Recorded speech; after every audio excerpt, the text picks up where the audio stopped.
জিমেইলে আমাদের কম বেশি সবারই অ্যাকাউন্ট আছে এবং প্রায় সময় দেখা যায় জিমেইলের স্টোরেজটি ফুল হয়ে গিয়েছে। আজকে আপনাদের সাথে দুটি ট্রিক শেয়ার করব যেখানে আপনারা খুব সহজেই জিমেইলের স্টোরেজ খালি করতে পারেন। প্রথমে আমাদের অ্যাকাউন্ট ওপেন করতে হবে। আপনারা ডেস্কটপ অথবা ল্যাপটপ থেকে ওপেন করতে পারেন। আমি মোবাইলের ডেস্কটপ সাইটের মাধ্যমে ওপেন করেছি। ইমেলটি ওপেন করার পরে আমরা উপরের কর্নারে একটি সেটিংস এর অপশন দেখব। এখানে আমাদের ক্লিক করতে হবে। ক্লিক করার পরে সি অল সেটিংস এই অপশনটির উপর আমরা ক্লিক করব। এরপর আমরা সেটিংস এর নিচেই কতগুলো অপশন দেব। এখান থেকে ইনবক্স যে অপশনটি আছে এখানে আমরা ক্লিক করব। সাথে সাথেই দেখব অনেকগুলো অপশন এসেছে। এখান থেকে প্রমোশনাল, সোশ্যাল এবং আপডেট এই তিনটি অপশন ক্লিক করার পরে নিচে থেকে আমরা সেভ চেঞ্জ এখানে ক্লিক করব। পরবর্তীতে সরাসরি ইনবক্সে গেলে আমরা এই ক্যাটাগরিগুলো দেখতে পাবো এবং প্রমোশনাল এই অপশনটির উপরে ক্লিক করলে এই ইমেলগুলো আমাদের দরকার নেই। আমরা উপরে ক্লিক করে ইমেলগুলোকে ডিলিট করে দিব।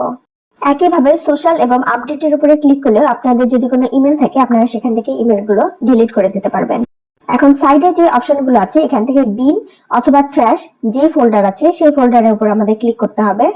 এই ফোল্ডারের মধ্যে থেকে সবগুলো ইমেলকে সিলেক্ট করে এমটি বিন নাও এই অপশনটির উপরে ক্লিক করব এবং আমাদের ইমেলগুলো পার্মানেন্টলি ডিলিট হয়ে যাবে। 2 নম্বর অপশন, আমরা ইনবক্সের যে সার্চ অপশনটি আছে এখানে লিখব আনসাবস্ক্রাইব। এন্টার করার সাথে সাথে অনেকগুলো প্রমোশনাল ইমেল অথবা স্প্যাম ইমেল দেখতে পাবো যেগুলো আমাদের কোনো কাজেই লাগে না। এখন আমরা সার্চ বক্সের কর্নারে যে সিম্বলটি আছে এখানে ক্লিক করব। একদম নিচেই দেখব ক্রিয়েট ফিল্টার এই অপশনটি আছে এখানে আমাদের ক্লিক করতে হবে। এখানে আমরা দেখব অনেকগুলো অপশন আমাদের সামনে এসেছে। অ্যাপ্লাই দ্য লেবেল এই অপশনটির উপরে ক্লিক করব।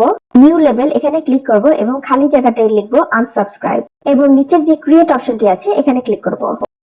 একই সাথে একদম নিচের যে অপশনটি আছে অলসো অ্যাপ্লাই ফিল্টার এখানে ক্লিক করে ক্রিয়েট ফিল্টার এই অপশনটিতে ক্লিক করব এবং সাইডে দেখতে পাবেন আনসাবস্ক্রাইব নামে একটি ফোল্ডার ক্রিয়েট হয়েছে।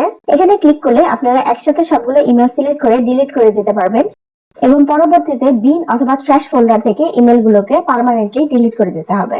ইনফরমেশনটি ভালো লাগলে অবশ্যই পেজটিকে ফলো করতে ভুলবেন না। ধন্যবাদ।